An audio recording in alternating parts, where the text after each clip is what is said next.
नमस्कार मित्रांनो, आज आपण आलेलो आहे भूषण फटांगरे यांच्या शेतावर. त्यांच्या इकडे तुम्ही बघू शकता झेंडू आणि इकडे वालवड आहे. तर त्यांचे कसं नियोजन केलं आणि आता काय भाव चाललो आहे त्यांच्या तोंडून तुम्हाला संपूर्ण माहिती बघायला मिळेल. चला मित्रांनो, त्यांचा आपण मनोगत ऐकू आणि कधी लागवड केली ती. झेंडूची लागवड ही साधारणतः आपण 20 मेला केलेली आहे. 20 मेला झेंडूची केली होती आणि घेवड्याची 15 मेला केली होती. झेंडूचे झालेत आता 2-3 तोडे झालेत. साधारणतः 50, 40, 35 असा रेट भेटतो आणि घेवडाला 50-60 रुपये असा रेट भेटतोय सध्याच्या परिस्थितीला. एक तोडा झालाय घेवड्याचा, होईल थोडंसं मागे पुढे चालू असतं, पण माणसाने समाधान मानून घ्यायचं असतं, जास्त अपेक्षा करायच्या नसतात. ही तुम्ही झेंडूची कोणती जात लावलेली इकडं? अप्सरा. अप्सरा हे दोन्ही हे सगळे प्लॉट अप्सरा. हे म्हणजे एका खालचा जो प्लॉट आहे तो झेंडूचा, तो पण सगळे अप्सरा.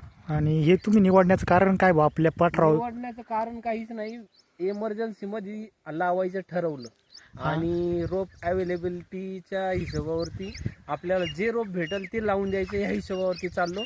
अप्सराचं अवेलेबल झालं, अप्सराचं लावून दिलं. स्मार्ट येलो असतं तर स्मार्ट येलो लावलं असतं. आणि घेवड्याचं हे जे होतं अंकुरचं बियाणं लावलेलं आहे, चांगला रिझल्ट आहे. जास्त छाटणी वगैरे करावं लागते असं म्हणतात, पण एवढं काही छाटणी वगैरे करावं लागत नाही. आणि दुसरं धरती कंपनीच होतं बी, ते काय अवेलेबल होत नव्हतं.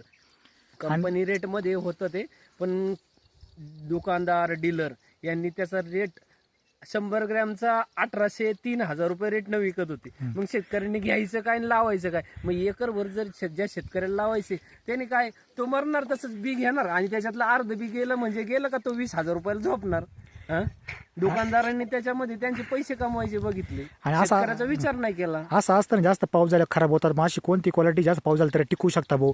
तोडणी बिडणी कसं आहे, जास्त रिमझिम पाऊस जर कंटिन्युटी चालू राहिला तर त्याच्यावरती दांडी करपा, फुल खराब होणे ह्या गोष्टी होतात. करप्याचा जास्त प्रादुर्भाव पावसाळ्यामध्ये होत असतो. ते आपण जेवढं जपू, तोडा झाला स्प्रे काढू, त्या हिशोबावरती सगळ्या गोष्टी होत असतात.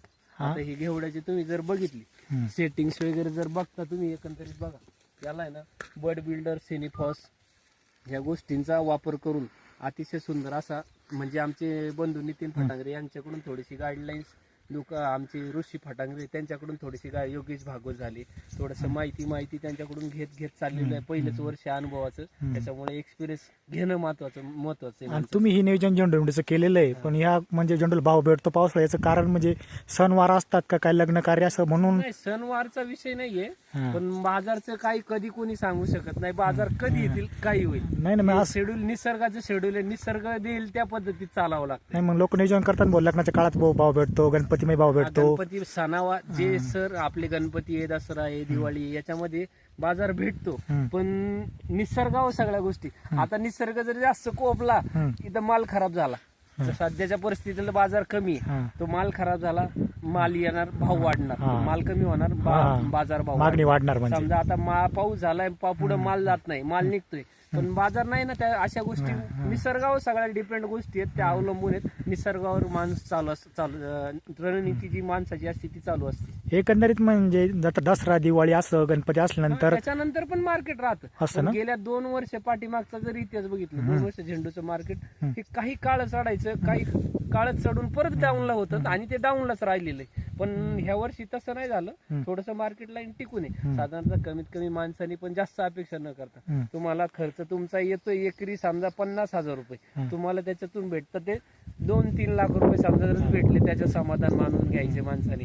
जास्त अपेक्षा करण्यात मजा नाही. मग मला जास्त बाजारभाव भेटलाय, मी 2 एकर केला, पुढच्या वर्षी 6 एकर करतो आणि मग डब्यात जाणे ह्या गोष्टी करणं चुकीचं आहे. साधारण याला किती खर्च येतो? तारा काठी तुम्ही याला वापरलेले, म्हणजे 1 एकराला किती खर्च येतो आणि किती बेनिफिट मिळू शकतो तुम्हाला? साधारण कॅल्क्युलेशन अजून काय केलेलं नाही मी झेंडूचं, घेवडाचं वगैरे ते थोडंसं चालू आहे, पण कॅल्क्युलेशन आता ज्यावेळेस होईल त्यावेळेस मी तुम्हाला सांगेल. आमच्या विकासच्या ब्लॉग मधून आमचा विकास म्हणजे आमची दोघांची शेती शेजारी आहे. तो मुंबईला असतो, कामानिमित्त आला तर येत असतो, आनंद वाटत असतो. शेतीचा खूप छंदी माणूस आहे हा. चला मित्रांनो, आताच आपण हे भूषण साठे पूर्ण मुलाखत बघितलेली, त्याचा कॉन्टॅक्ट नंबर पण तुम्हाला मिळेल. तुम्हाला कोणतंही मार्गदर्शन असेल तुम्ही कॉन्टॅक्ट करू शकता. माझं शेत भूषण साठा जवळच इथं शेजारीच, थोडा पाऊस पण चालू झाला, आज टाइम भेटला, भूषण ही तिला भेट दिली, खूप आनंद वाटला. कारण एवढं मोठं साम्राज्य उभं करणं काय सोपं नाही आहे. खूप कष्ट करतो, रात्रंदिवस सारखा पळत असतो, कारण एकट्याला तर काही हँडल करणं सोपं नाही.